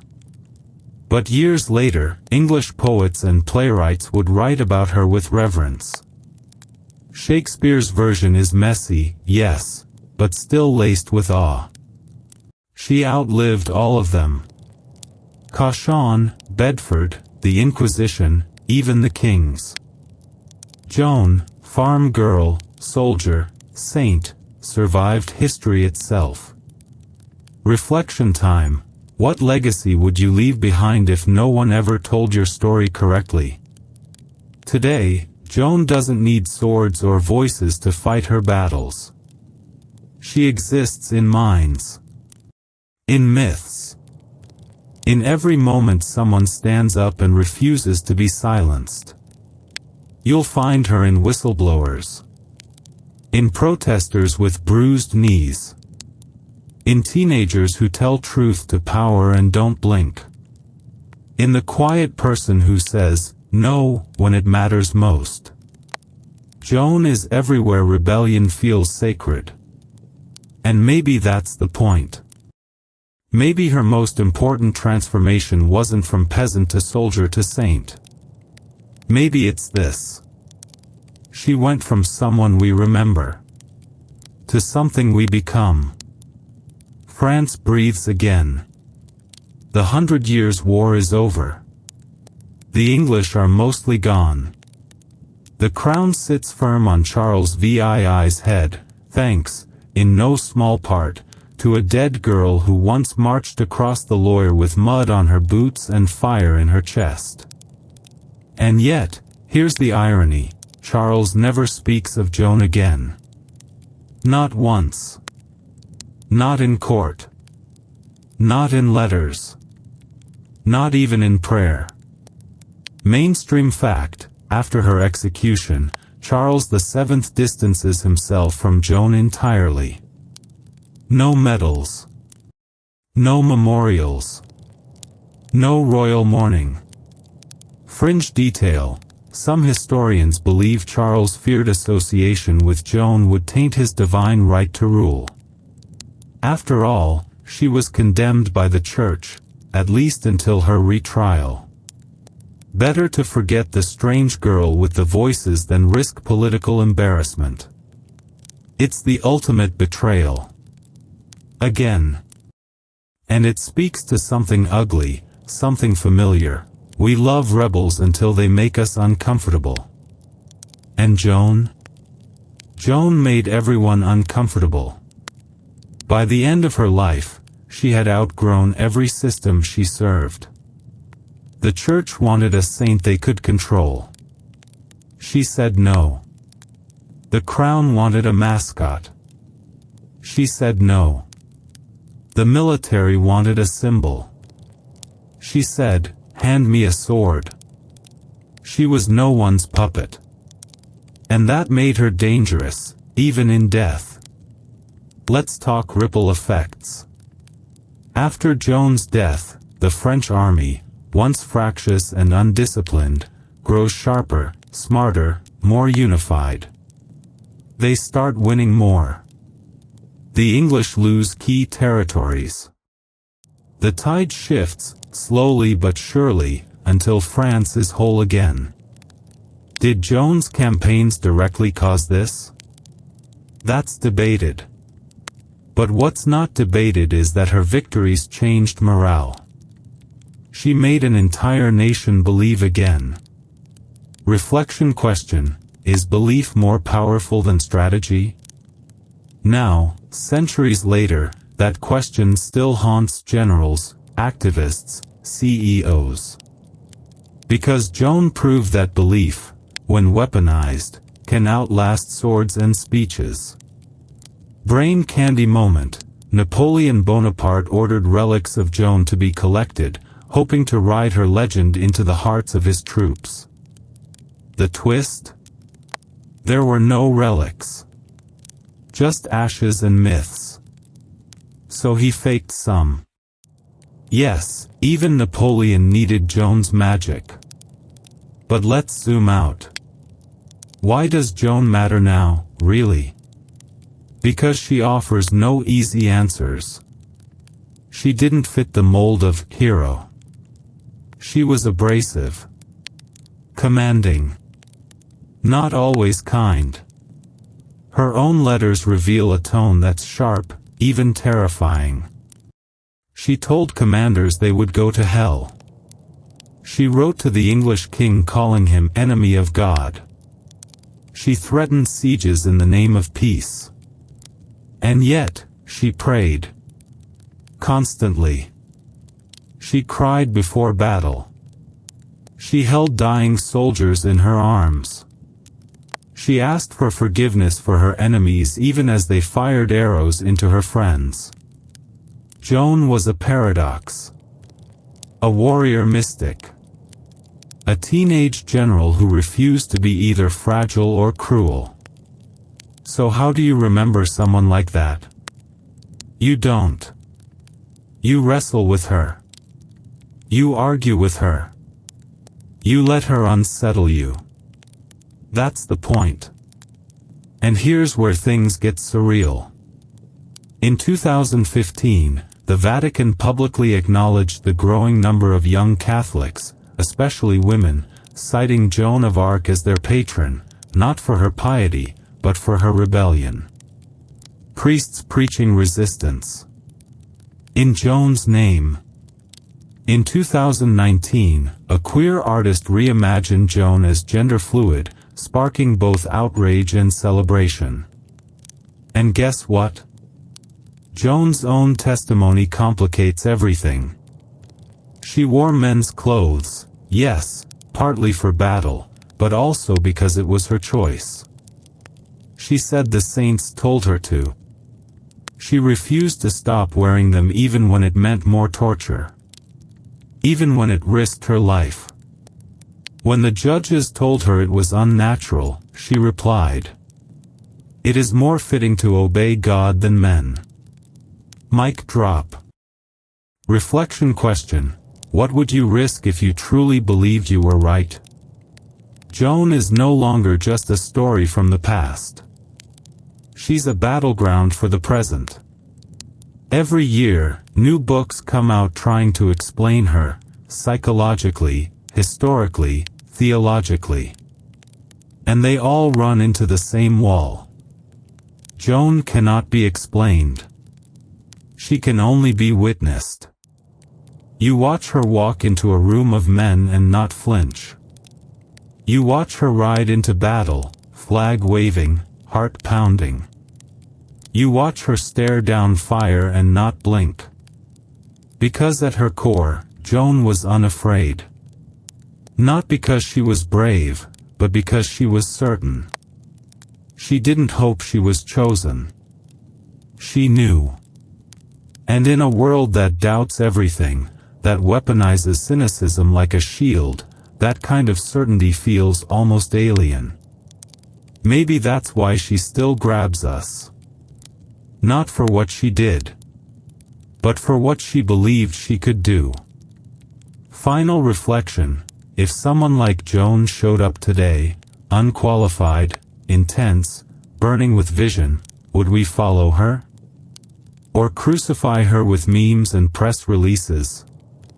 That's the uncomfortable question. The reason Joan keeps coming back. Because maybe she's not a relic. Maybe she's a warning. A flickering light in a dark age. And we're still deciding what to do with her. The girl who heard voices is now silent. But her silence is deafening. 25 years after her execution, in 1456, Joan of Arc goes back on trial. Except this time, she's not there to defend herself.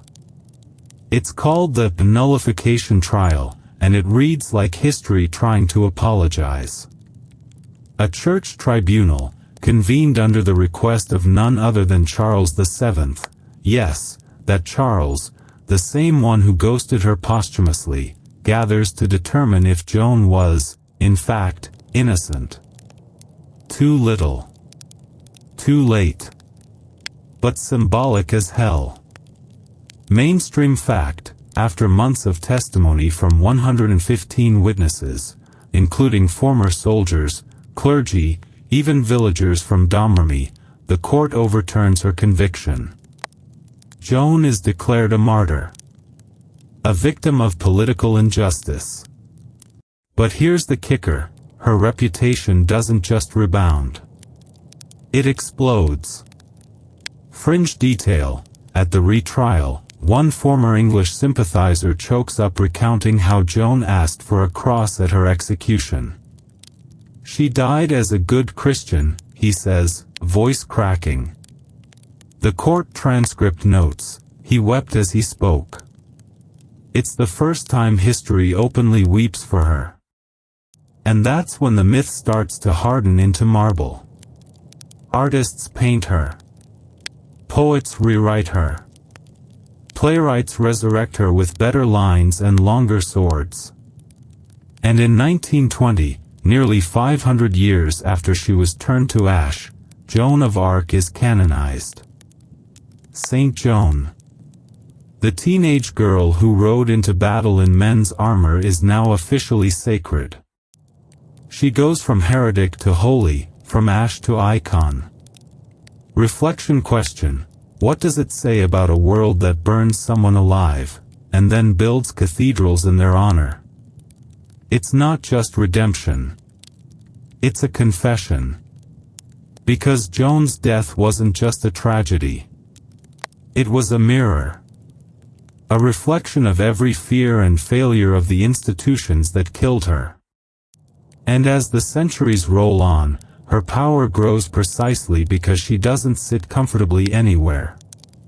She's claimed by everyone, but owned by no one. And then, something strange happens. Joan becomes mythic in a way no military leader ever has. Napoleon, Caesar, even George Washington, they exist in history books. Joan steps into the realm of legend. Her image appears in dreams, on stained glass, on protest signs. She shows up in countries she never touched. Languages she never spoke. Everywhere, she means something. Brain candy moment. Carl Jung once described Joan of Arc as a symbolic vessel for the archetype of the divine hero. In layman's terms, she's not just a person anymore. She's a template. Courage. Faith. Fire. Not polished. Not passive. Not pretty. Just burning with belief. Let's pause on the burning. Because we can't escape it.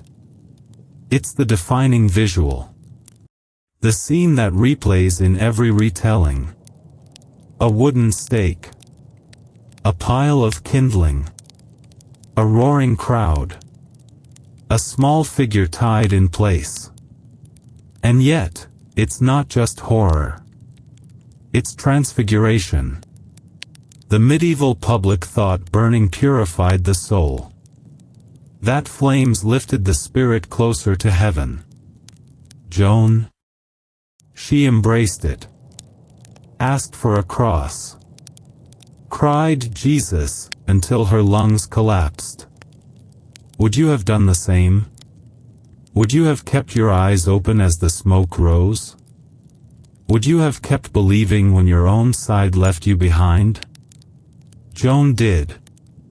And that's why, even now, she keeps winning battles. Not with swords. Not with armies. But with memory. When people face impossible odds, they whisper her name. When girls are told to sit down, Joan stands up. When fear tells us to shut up, Joan rides harder. She's not here to comfort. She's here to confront. To grab your collar and say, "You are braver than you think." Final reflection, is that not a kind of sainthood? To be the voice that outlives the body? To be the echo that never fades? Joan of Arc's final victory wasn't in battle, or court, or canonization. It was in becoming bigger than death. An idea so powerful, not even fire could kill it. She was just a girl once. Calloused hands, tangled hair, a voice too loud for the pews. She didn't ask to be chosen. She answered, because no one else did. Her village had no maps. Her country had no hope. But she had certainty, the kind that rattles kings and bends timelines.